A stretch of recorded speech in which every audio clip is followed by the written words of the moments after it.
Kumarakom town boat club Payippadam ചുണ്ടനിൽ നെഹ്റു ട്രോഫിയിൽ മത്സരിക്കുന്നു. Kumarakom town boat club captain Tony വർക്കിച്ചിന്റെ നേതൃത്വത്തിൽ മത്സരിക്കും. 15 വർഷത്തിന് ശേഷം നെഹ്റു ട്രോഫി കോട്ടയത്തിന്റെ മണ്ണിലേക്ക് കുമരകത്തേക്ക് കൊണ്ടുവരാൻ സാധിക്കുമെന്നുള്ള ഉറച്ച വിശ്വാസത്തിലാണ് നാട്ടുകാരും ടീം അംഗങ്ങളും.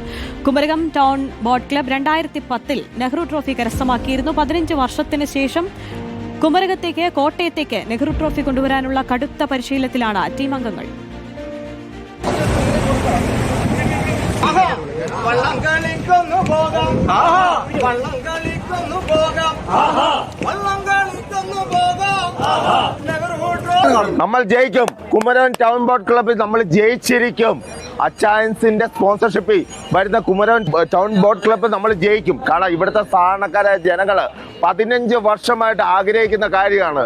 ഇവിടുത്തെ വികാരമാണ്, കുമരകം കോട്ടയംകാരുടെ വികാരമാണ് നമ്മൾ നടത്തി കൊടുക്കാൻ പോകുന്നത്.